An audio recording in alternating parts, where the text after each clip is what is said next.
Sir, जैसा कि आप जानते हैं कि अभी उत्तराखंड में 41 मजदूरों को सुरंग से निकाला गया है, सबकुशल, जो पिछले 17 दिन से सुरंग में फंसे हुए थे।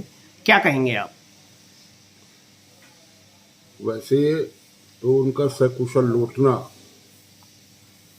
सब ईश्वर की मर्जी से ही हुआ है।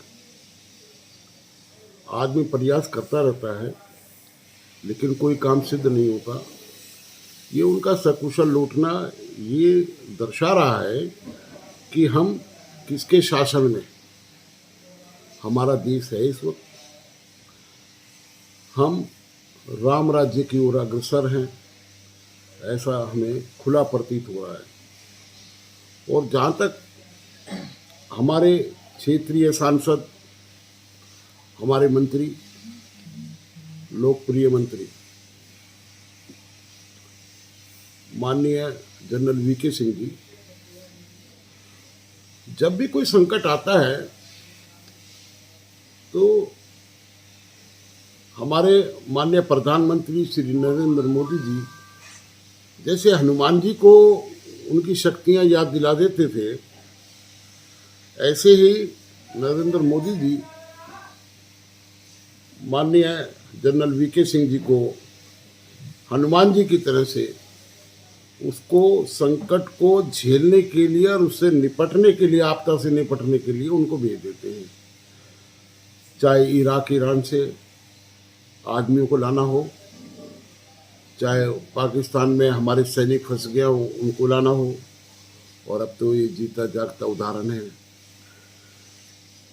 अब तो स्थिति ये आ गई है कि अगर मैं तो भारत सरकार से, प्रदेश सरकार से ये कहूँगा कि गाजियाबाद में एक अवार्ड और यहाँ पे घोषित किया जाए संकट मोचन का।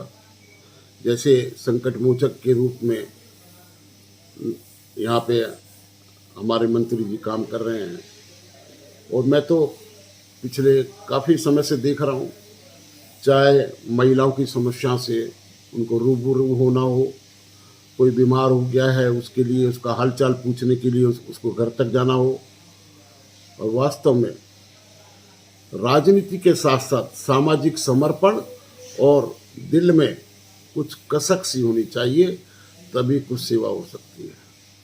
उन मजदूरों के परिजनों के लिए आप क्या कहना चाहेंगे जिन्होंने 17 दिन अपने व्यक्तियों का इंतजार किया?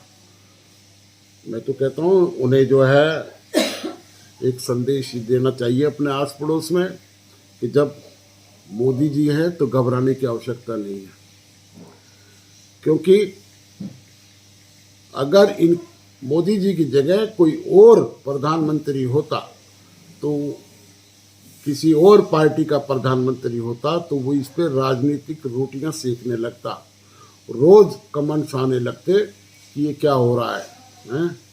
लेकिन नरेंद्र मोदी जी ने धैर्य नहीं छोड़ा, वीके सिंह जी को पूरी मॉनिटरिंग के लिए वहाँ रखा, और धामी जी ने भी बड़ा अच्छा उदाहरण दिया है, वहाँ पहुँच कर के उनको गले लगा के जैसे उनका अभिनंदन किया है। वास्तव में यही सरकार कर सकती है और किसी के बस की नहीं है काम।